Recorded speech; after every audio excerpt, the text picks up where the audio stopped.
And we're coming to you live for the Built for Tough studio. Boomer Esiason, Greg Giannotti. It's Boomer and Gio on the Fan. Simulcast across the country on CBS Sports Network and wherever you are in the free Audacy app.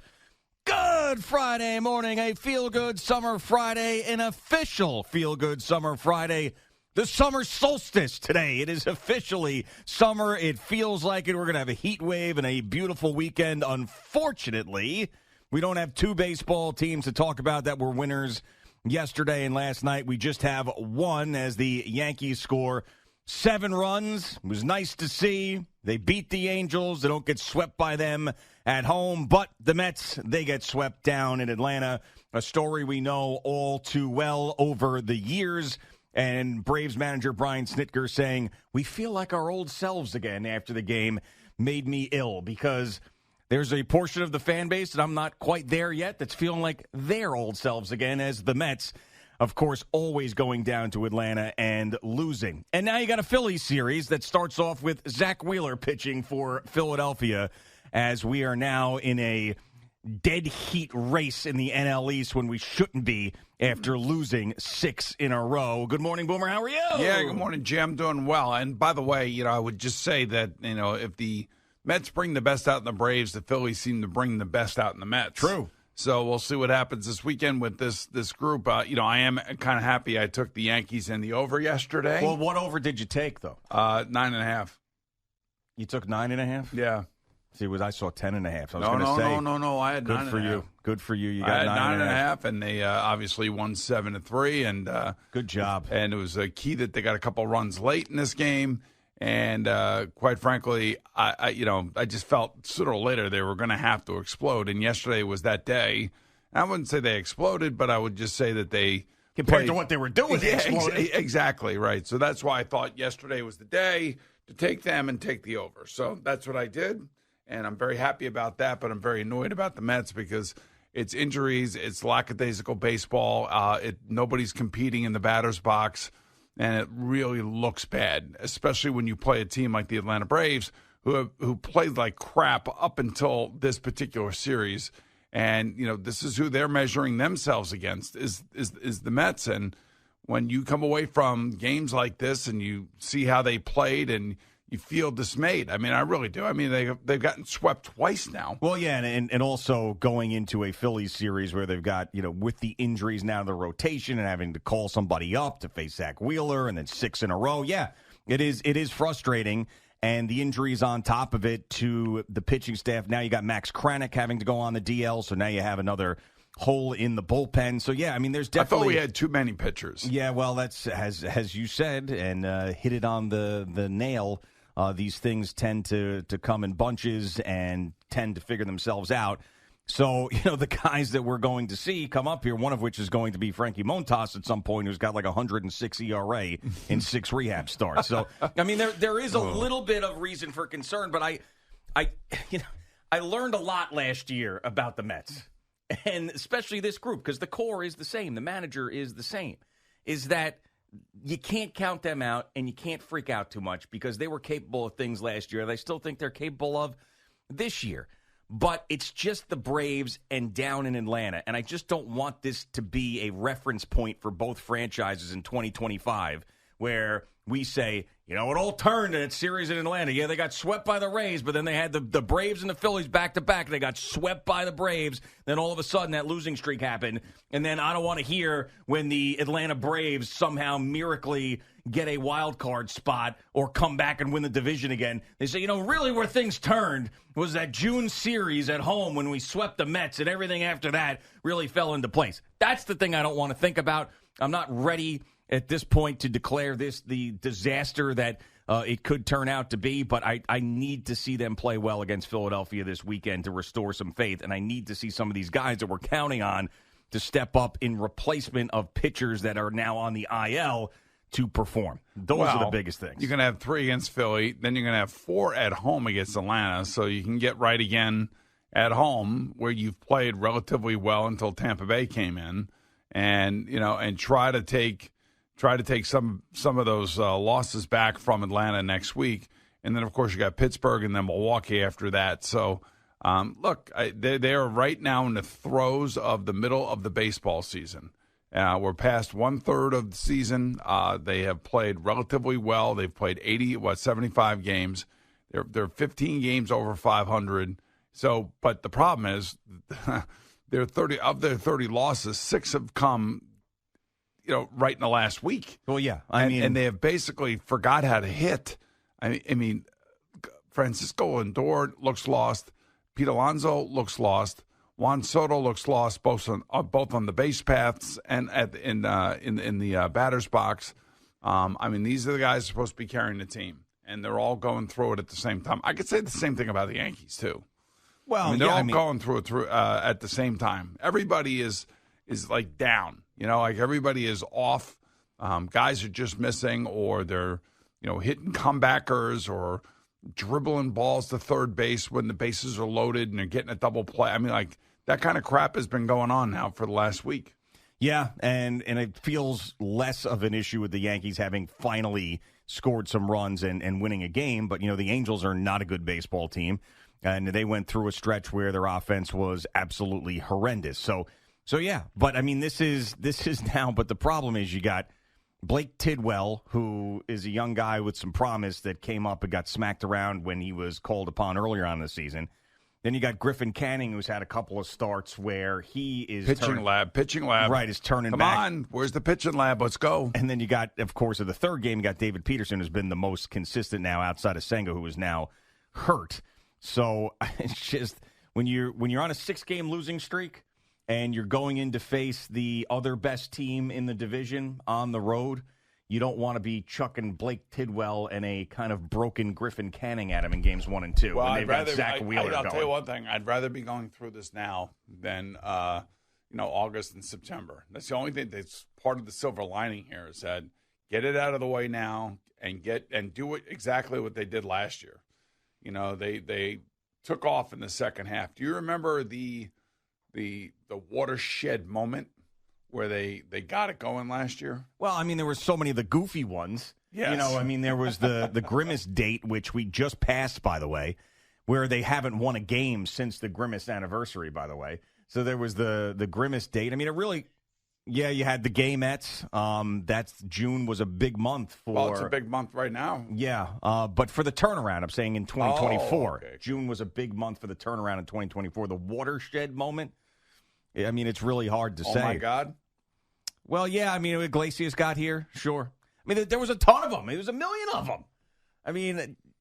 Did they start winning after Hawk Tua, too? You had that? Yeah, that whole thing going on as well.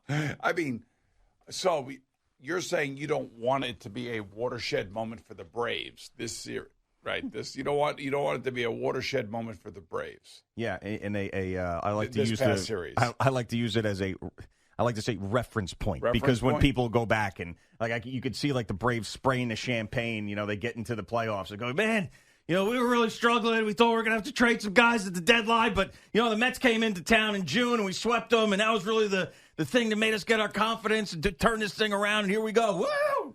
I could see that. I like the reference point better than the watershed. Yeah, watershed moment is like a real something super happened, a big deal happened.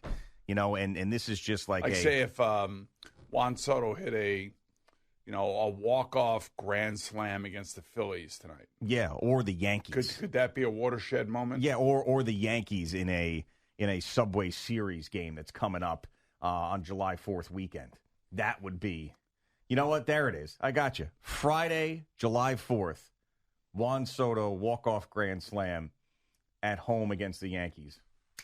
Watershed moment. That would be a watershed moment. I just because I'm never really sure about these watershed moments and when they happen.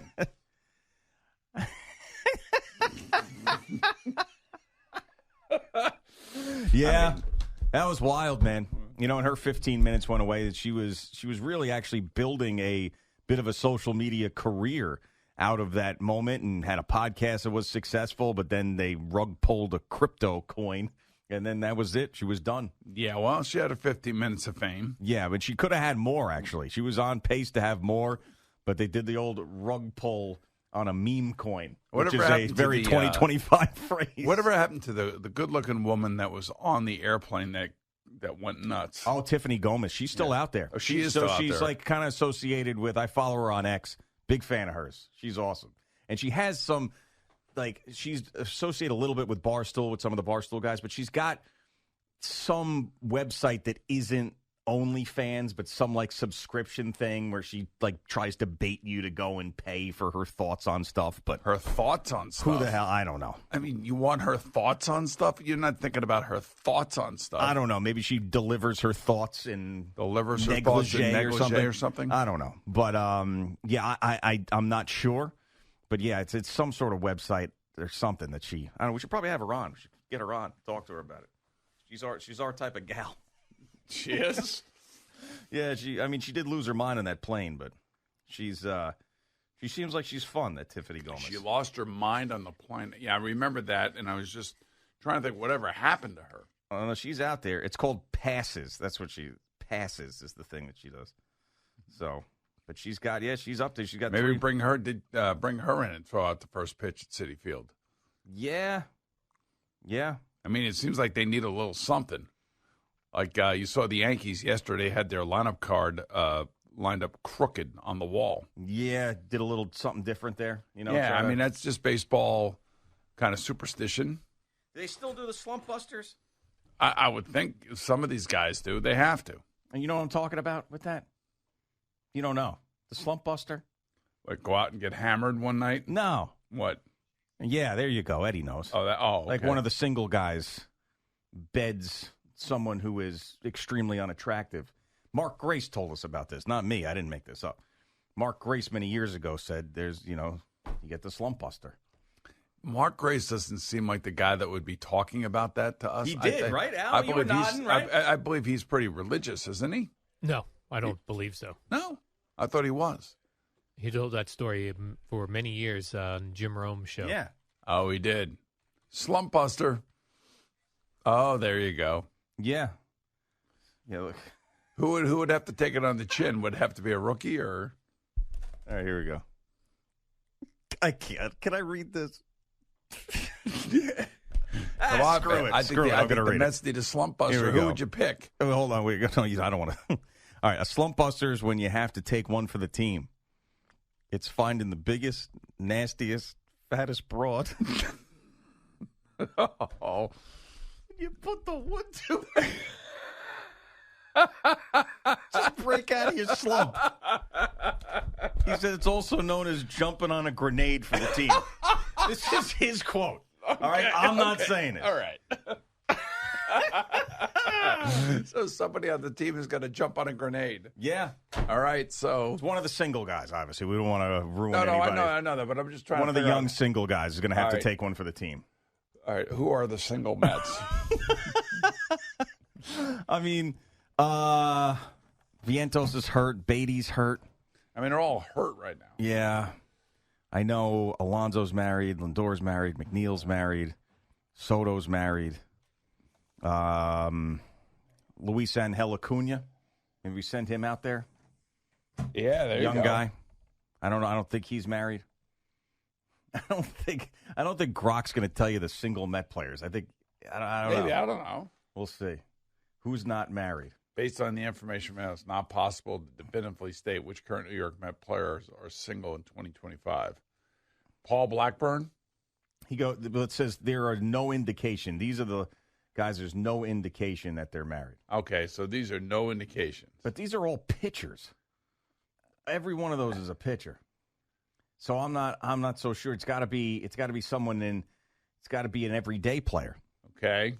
So I would say, I think Beatty, Vientos, I know they're both hurt, but maybe they could. I mean, Beatty didn't go on the IL, but Vientos did. So Beatty's a possibility. Luis Angel Acuna is a possibility. Who else am I missing there? What about Tyrone Taylor? He's actually hitting, though, a little bit. Yeah, but still, the whole team needs a jump start. So, when you have to take one for the team, the Slump Buster. So I remember this is obviously Mark Grace and the Cubs, Or the Diamondbacks, or too. The Diamondbacks, I think he said it when he was on the Diamondbacks. Yeah, I remember those Cubs teams. They were pretty close, right? Weren't they? Yeah. I mean, they were. Yeah. I mean, he was a really good player for a long time. I mean, I know they're not in San Antonio, according to Charles Barkley, so that's not going to work. They're in Philly, however. Yeah. The Yankees might have had a slump buster previous. They might have had one yesterday. Maybe one of their guys took one for the team. You never know. There was a very famous slump buster story when I first started here. Blew my mind. It was a young kid, was an intern. Someone told me about the slump buster story. I've never forgotten about it. And I can't possibly utter it on the air. I could never. What team was it? It was with the Yankees. It was the Yankees. Oh. Yeah, it was with the Yankees. Oh. Yeah, intrigue. It was an unbelievable. But it was confirmed slump buster. I mean, as far as I know, I heard it was multiple sources came to me with the same slump busting story. Slump busting. I mean, sometimes drastic times equal drastic measures. Yeah, Eddie's on top of it. He Eddie is. Does, yeah, he knows who it is. Right in the ear, nailed it. Yeah. So there was confirmation. So now the question is, is there? I mean, who would we call in the Mets to say, "Hey, look, man, let's get this going"? I don't think Ethan would be the guy who's been there for a very long time. He's such a nice man, and he's above things like this. Ethan. I mean, imagine if we called Jay Horwitz when he was still working there and asked him if he could find the slump. Well, I'll tell you one thing. That 86 team had slump busters on it. There's no question. Absolutely no question. You know that, and I know that. They actually never had a slump. Yeah, that is true. Well, they did have a 2-game losing streak. I guarantee you somebody in that team was slump busting. They probably went 0 for 4 just to have a slump buster. Oh, man. Yeah. I struck out 4 times. I got to go out and bust this slump. With what's-her-face. Yeah, unbelievable. That's what maybe they need. And no disrespect to anybody out there, but this is what Mark Grace said baseball teams do. Right. I didn't come up with it.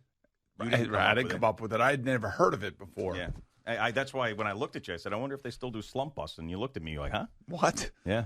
We never did anything like that in the football team. Yeah. It's a little bit different. Not to bust out of a slump, you didn't. No, I mean, but it's a little bit different. They play 162 games. We only played 16. Yeah. Yeah, all the way back in 2003. That's when Mark Grace graced us with slump busting. Well, I mean, it's only 22 years ago. I'm sure the slump busting's still going on this day. A lot of stuff has changed. 22 years, Not slump busting. Well, if it's still out there, you got to remember a lot of these guys, young guys, are look, they're under 25 years old. They're single. Yeah. They're out there doing their thing. They're having fun. They're baseball players. They got money. They got access. They got tickets to games. I mean, I can see it. Yeah, jump on a grenade. I told you yesterday that I was going to send a message to Carlos Mendoza and say, hey, Skip, if they lost this game. Slump bust. I was going to say we need a team meeting. Now I'm thinking, Skip. If they lose tonight, you better send one tomorrow morning. Slump bust, who is going to slump bust? Yeah. Like, we got to pick out a guy to slump bust. It's that time. It's DEFCON 5. We need a slump bust. Yeah. See, I don't know if this person wants me to say their name, but this is another confirmed. This is a baseball player. Okay. College baseball player. Okay. Who performed a slump bust. In college. Yeah. So it's not just the pros. It's the minor leagues. It's college. I'm surprised that, they never, in those baseball movies, they never really ever spoke about slump busting.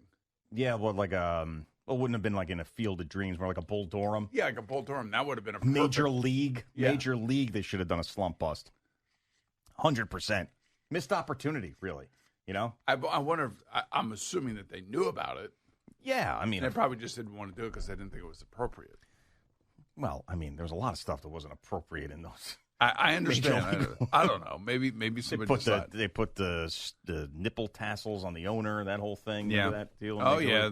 In the locker room. Yeah. That's right. All right. Boomer and Gio on the Fan and CBS Sports Network on this feel-good summer Friday. Here's some weather for you. You're going to like this. Brought to you by Con Edison. Sunny today with a high of 83. It's 65 right now in the city.